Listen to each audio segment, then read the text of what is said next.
I got a job, یہ ایک ایسا جملہ ہے جس نے پوری دنیا کو حیران و پریشان کیا اور ایک پلیٹ فارم پہ اکٹھا کیا۔ یہ جملہ اور کسی کا نہیں، واٹس ایپ کے بانی جین کیوم کا ہے۔ جب 1992 میں یورپ میں یہودیوں پہ بے حد ظلم و ستم گرایا گیا تو یہودیوں نے وہاں چھپنا، اپنے مذہب کو تبدیل کرنا اور اپنے کنٹریز کو چھوڑنے کا فیصلہ کر ہی لیا تھا۔ تب جین کیوم کے والدہ نے یورپ چھوڑنے کا سوچ لیا اور امریکہ چلے جانے کا سوچ لیا تھا۔ تب جین کیوم کی والدہ تو ہجرت کر گئی، مگر ان کے والد نے نہیں مانا اور وہ وہاں پہ ہی مرنا اور رہنا چاہتے تھے۔ بالآخر یہ یوکرین یورپ کو چھوڑ کر یہ امریکہ چلے آئے اور جین کیوم اور اس کی والدہ کیلیفورنیا امریکہ کی ریاست میں رہنے لگے۔ تب جین کیوم اور اس کی والدہ کو اپنے پتی کا خیال آتا رہا اور ان کی یاد ستاتی رہی، تو جین کیوم ان کی یاد میں آ کر یہ سوچنے لگے کہ کیوں نہ ایک ایسی اپلیکیشن بنائی جائے جو بھی اپنے پیاروں سے الگ ہیں، پردیس میں ہیں، وہ ان سے آرام سے بات کر سکیں، ویڈیو کال کر سکیں، ڈاکیومنٹ شیئر کر سکیں اور اپنی تصاویر بھیج سکیں اور ان سے رابطہ کر سکیں۔ تب اس وقت جین کیوم کی حالت بہت ہی غربت میں تھی۔ اس وقت غریب لوگوں کو امریکہ کی ریاست فوڈ اسٹیمپس کے نام سے ایک فلاحی ادارے سے ان کو کھانے پینے کی چیزیں مہیا کرتی تھی۔ جین کیوم کو اس خیرات کے کھانے پینے سے مزہ نہیں آتا تھا اور اس کو یہ بہت ہی آکورڈ سمجھتا تھا، تو پھر انہوں نے ایک مزدوری ڈھونڈنے کی تلاش میں نکل پڑا۔ تو کیلیفورنیا کے ایک دکاندار نے اسے نوکر رکھی لیا۔ اس کا کام تھا باتھ روم سے لے کر پورے دکان سے روڈ تک اس کی صفائی کرے اور اس کا جھاڑو پوچھا کرے۔ بہت عرصے تک جین کیوم یہ کام کرتا رہا اور بالآخر اس کو کمپیوٹر چلانے کا بہت شوق ہوا اور کمپیوٹر پہ کام کرنے کا بہت شوق ہوا۔ تو یہ شوق جین کیوم کو سینٹ جیوز اسٹیٹ یونیورسٹی تک لے گیا۔ جب انہوں نے وہاں پہ کام کیا اور پھر اس کو 1997 میں یاہو میسنجر میں کام ملا اور بہت عرصے تک تقریباً 9 سال تک یہ یاہو میسنجر میں کام کرتا رہا۔ 2004 میں جب فیس بک لانچ ہوا تو انہوں نے فیس بک میں اپلائی کرنے کا سوچا، مگر فیس بک نے اس کو انکار کر ہی دیا کیونکہ فیس بک تب ایک بہت بڑی کمپنی بن چکا تھا۔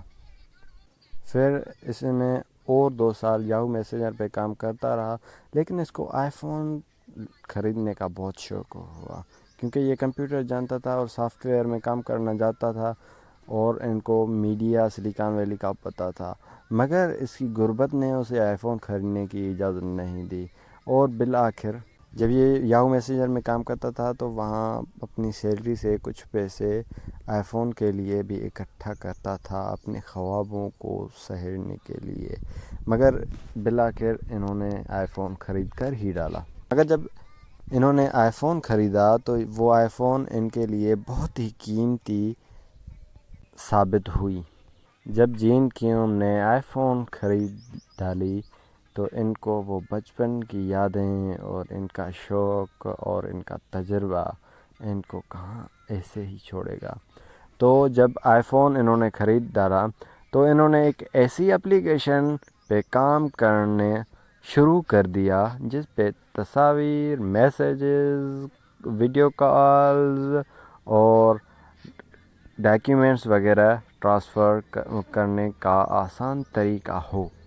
یہ خیال تو ایک بہت ہی انوکھا تھا، تو انہوں نے اپنے ایک دوست براؤن ایکٹیو سے یہ خیال پیش کیا اور پھر یہ دونوں اس میں کام کرنے پہ شروع ہو گئے اور ان کو یہ کام کرتے ہوئے 2 سال لگ گئے۔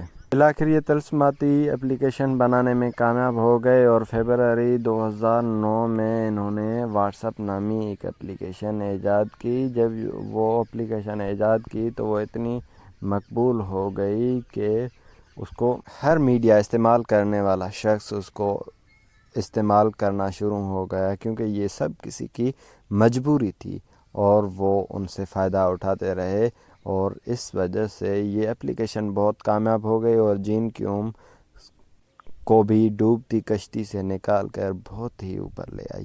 یہ واٹس ایپ نامی اپلیکیشن بہت ہی مقبول ہونے کی وجہ سے 1.5 ارب تک لوگ استعمال کرنے لگے، اور یہ ایک محفوظ ذریعہ ہے، ابلاغ بن گیا، اسی لیے یہ آج تک بہت ہی تیز ترین کامیاب رہی ہے۔ اس اپلیکیشن نے جین کیوم کو بہت ارب پتی کر دیا، اور اس اپلیکیشن کا نام سنتے ہی بڑی بڑی کمپنیوں نے اس کو خریدنے کی بولی لگانا شروع کر دی، جیسے سافٹ ویئر اور فیس بک وغیرہ۔ جب جین کیوم کے طرف یہ بات چلی گئی کہ فیس بک آپ کے اپلیکیشن کو خریدنا چاہتا ہے، تو جین کیوم سے بہت ہی بڑی ہنسی نکل گئی اور ہنستا رہا اور تعجب کھاتا رہا بہت ہی دیر تک، اور کہنے لگا کہ یہ وہ ادارہ ہے جس نے مجھے 2007 میں ایک معمولی جاب نہیں دی تھی، ایک نوکر ایسا سمجھے نہیں رکھا تھا۔ اور ایک کامیاب میٹنگ کے بعد جین کیوم نے فیس بک کو واٹس ایپ دینے سے ہاں ہی کر دی، اور یہ سودا $19 بلین میں طے پا گیا۔ لیکن اس سودے ہونے کے بعد جین کیوم نے ایک شرط لگائی کہ یہ سودا جو ہے وہ کیلیفورنیا میں فوڈ اسٹیمپس کی بلڈنگ میں ہوگا، تو فیس بک نے خوشی خوشی یہ مان ہی لیا۔ اور جب جین کیوم اس فوڈ اسٹیمپس کی بلڈنگ میں گیا دوسری دن معاہدہ کرنے کے لیے، تو وہ جگہ دیکھتے دیکھتے یہ بہت ٹائم روتے رہے اور کہتے رہے کاش میرا باپ ہوتا کہ میں ان سے واٹس ایپ پہ بات کرتا، کاش میری ماں ہوتی کہ میری بہت بڑی کمائی میرے ساتھ کھاتی۔ اور جب یہ سودا ہو رہا تھا تو اس دری سے جس وقت ان کو خیرات کا کھانا ملتا تھا، تو وہ عورت ان کو بہت ہی نفرت کی انگیز نظروں سے دیکھتی تھی اور اس کو کہتی تھی کوئی جاب وغیرہ کیوں نہیں خریدتا، کتنا بڑا ہو گیا ہے۔ جب انہوں نے $19 بلین جو کیلیفورنیا کے بجٹ سے بہت زیادہ تھا، وہ چیک اس عورت کو دکھاتے ہوئے کہا کہ آئی گاٹ اے جاب۔ یہ ایک بہت بڑا جملہ ہے، اور ایک غریب سے آدمی اتنا بڑا کام کر سکتا ہے۔ It means everything is possible. That was the story of Gene Kim, the founder of the WhatsApp application. Thanks you.